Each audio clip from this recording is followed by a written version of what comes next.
अस्सलाम वालेकुम, मैं हूँ डॉक्टर फिजा खान और मैं हूँ पाकिस्तान। तो क्या नाचो मैं? जरा सुनिएगा। अभी मजा आएगा ना भिड़। आइए देखते हैं, मजा आएगा। पंजाब की धरती सोना उगलने लगी। पैसा ही पैसा होगा। जी हां, अटक में सोने का बड़ा जखीरा दरियाफ्त। वजीर मादनियात सरदार शेर अली गुरचानी ने भी तस्दीक कर दी। सोना मिल गया, सोना मिल मिरेकल।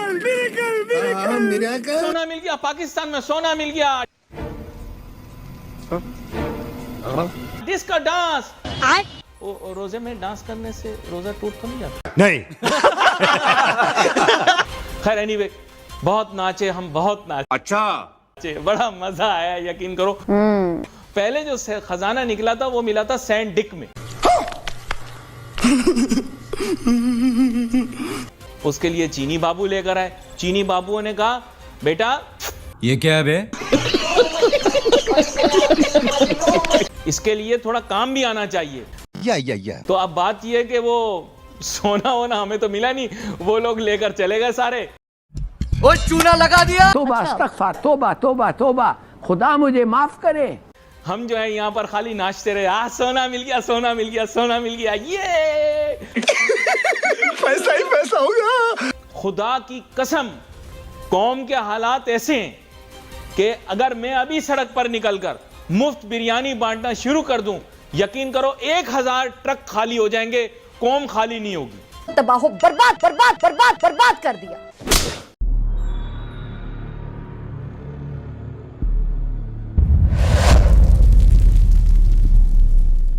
हेलो फ्रेंड्स, जय हिंद। क्रिकसेल हिंदुस्तान में आपका स्वागत है। दोस्तों आपको याद होगा, कुछ समय पहले खबर आई थी कि पाकिस्तान को एक सोने का पहाड़ मिला है। इस खबर से पाकिस्तानी जनता झूम उठी थी। उनका मानना था कि अब तो दूध और शहद की नदियां बहेंगी, पाकिस्तान यूएई और सऊदी अरब जैसे देशों को पीछे छोड़ देगा, और तो और अमेरिका भी पाकिस्तान से भीख मांगेगा। ये बयान खुद पाकिस्तानियों के थे। लेकिन वही पाकिस्तानी जो कुछ समय पहले जश्न मना रहे थे, आज आईएमएफ के दरवाजे पर भीख मांगने के लिए खड़े हैं। सऊदी अरब और यूएई से भी आर्थिक मदद की गुहार लगा रहे हैं। सवाल ये उठता है कि आखिर वो सोने का पहाड़ गया कहां? आपने वीडियो क्लिप में देखा कि कैसे अली नासिर कह रहा है कि ये सोने का पहाड़ तो चाइना लेकर उड़ गया। तो क्या ये सिर्फ एक ख्याली पुलाव था, या फिर पाकिस्तान सच में अपने संसाधनों पर काबू नहीं रख सका? जवाब जो भी हो, हकीकत यही है कि पाकिस्तान की आर्थिक स्थिति बद से बदतर होती जा रही है। आपको क्या लगता है, क्या पाकिस्तान सच में इस सोने के पहाड़ का फायदा उठा पाया, या ये सिर्फ एक जोकर बनकर रह गया? कमेंट में अपनी राय जरूर बताइए। एक आदमी को वहम हो गया, उसको वहम यह हो गया कि मेरे घर के नीचे खजाना दबा हुआ है। अब वो पूरा दिन ये सोचता रहे कि किस दिन मैं घर की बुनियादों को खोद दूं और यहां जो दबा हुआ खजाना है उसको निकाल लूं। सुबह शाम सोचता रहे, घर वाले कभी बाहर जाएं मैं कर लूं। अच्छा, घबराए भी कि अगर बाहर से मजदूर लेकर आ गया और खुदाई की और खजाना निकल आया तो फिर कहीं मजदूर ही वो खजाना लेकर ना चले जाएं। हैं, रात को सोए ना जागे, यार मैं क्या कर रहा हूं। मिला भी कुछ नहीं है, खाली जहन में ही बस खजाना मिल गया, खजाना मिल गया। जहन में सोच रहा मेरे घर के नीचे खजाना, मेरे घर के नीचे खजाना। ठीक है, पूरी पूरी रात नहीं सोए। सही है, बोले भाई मैं इस खजाने की हिफाजत करूंगा, कोई इसे ले नहीं जाए। ठीक है, और घर जब छोड़ के जाए पीछे होंका लगा रहे, यार घर में खजाना है, कोई निकालना ले। मिला कुछ नहीं है, खाली बस ऐसे ही। ठीक है, तो अब जहन अगर बंदे का बन जाए, वहमी हो, वहमी लोग होते हैं ना, वो ख्वार हो जाते हैं अपनी सारी जिंदगी ना, वहम में ही ख्वार हो जाते हैं। तो अब वहम लग गया, परेशान घूमे, परेशान घूमे। अच्छा, बस यही स्टोरी थी, और क्या? आप क्या सोच रहे थे? क्या मैं कोई आपको क्या कहानी सुनाऊंगा? क्या मेरा नाम फाद मुस्तफ़ा है? क्या मैं गाने सुनाऊंगा, तोहफे दूंगा? बस इतना ही था।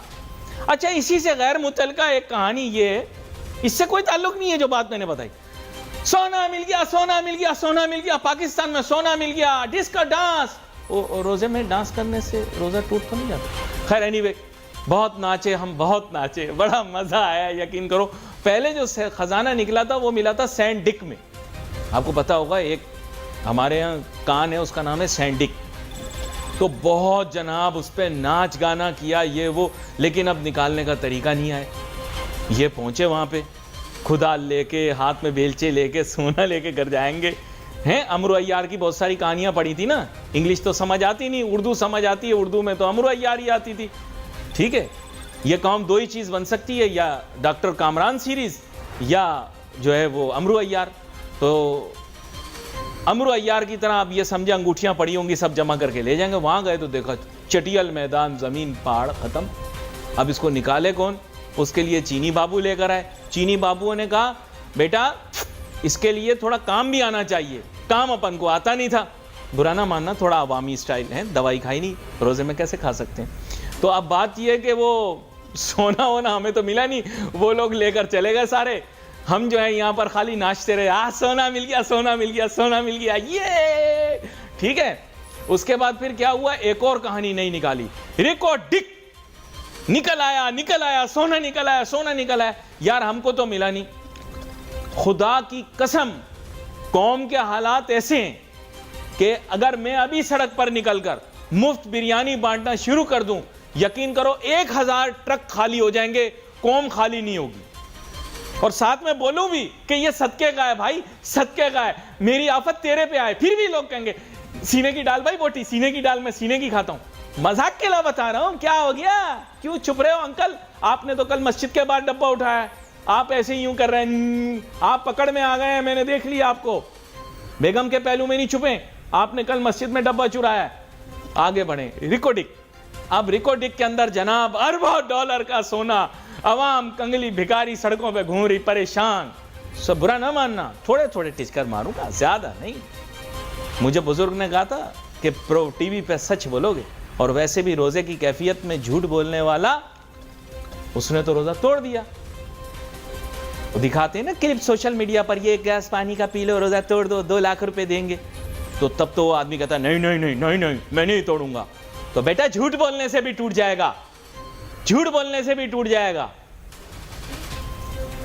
खैर नहीं हुए आप लोगों को क्या समझ में आएगा, आप तो एलईडी के दौर में ट्यूबलाइट। पहली बात तो ये कि अपोजिशन की तरफ से प्रोपेगेंडा किया गया था कि जी मिनी बजट आया, लो जी आसमान से कीमतें लगने वाली हैं जी, तबाही मुल्क की होने वाली है जी, मईशत उजड़ गई जी। आपको याद है सामने है आपके सारे सोशल मीडिया को तो छोड़ दें, मेन स्ट्रीम मीडिया के ऊपर बैठ के लोगों ने यही सारे फतवे जारी किए थे, उन सब की नफ़ी हो गई है। एक बात तो ये है। दूसरी बात ये है कि IMF के साथ हमारे ताल्लुकात की बड़ी चेकर्ड हिस्ट्री है जी। कुछ हुकूमतें ऐसी हैं जिन्होंने इसको कहा कि ये बहुत बड़ी लानत है, लेकिन 2 हुकूमतें ऐसी हैं जिन्होंने इससे छुटकारा भी हासिल किया था, और उसका जिक्र ना करना बड़ी ज़्यादती होगी। बेनज़ीर भुट्टो के दौर में एक मरतबा इसको IMF को कहा गया ये आपके पैसे पड़े हैं, thank you very much, good knowing you, get lost, निकाल दिया था, फारग कर दिया था। दूसरी दफ़ा ये हुआ 2007 और 8 में, जब परवेज़ मुशर्रफ साहब सदर थे और प्राइम मिनिस्टर थे अपने जो वर्ल्ड बैंक के, सिटी बैंक के भी चीफ रह चुके हैं, शौकत अजीज साहब, उन्होंने भी कहा कि ये आपके पैसे पड़े, मुड़ के नहीं देखना आपने, यहाँ से चले जाए। अच्छा। तो इनसे जान छुड़ाना 2 मरतबा मुमकिन हो चुका है, और इससे जान छुड़ानी चाहिए, कोई बहुत बड़ा कमाल नहीं है। कर्जे लेके और मामला जात को चलाना जो है, ये किसी इंडिपेंडेंट एटॉमिक पावर को सूट नहीं करता। लेकिन चूँकि इनहेरिट ऐसे हालात किए थे कि अगर मैं याद दिलाऊं आपको, जब आए वो तो कहा कि ये तलवार जो है डिफ़ॉल्टर स्टेट करार दिए जाने की गर्दन पे लटकी हुई है। Is that right? हाँ जी, ठीक है। हर लम्हे पता नहीं चल रहा था कि किस लम्हे आ जाएगा कि जी डिफ़ॉल्ट स्टेट करार दे दिया। ये छोड़ के गए थे वो जो इस वक्त बैठ के यम यम यम यम यम यम करते हैं, ये हालात छोड़ के गए थे वो। Anyway, जो प्राइम मिनिस्टर ने भी अपनी कैबिनेट को बताया है, 2-3-4 उसमें अहम चीज़ें हैं जो उसके ऊपर बात करना। एक तो ये कि वो कहते हैं कि मुखालफिन जो प्रोपेगेंडा कर रहे थे, सुबह से शाम तक चीख रहे थे कि मनी बजट आया और ऐसी तैसी फिर जाएगी अवाम की, कोई मनी बजट ना आया है और ना आएगा जी। एक बात। दूसरी बात ये कि उन्होंने तारीफ़ की है आर्मी चीफ की कि उनका बहुत बड़ा रोल है IMF के साथ हमारी इस इक्वेशन का, जिसके नतीजे में हमें कर्जे मिल गए।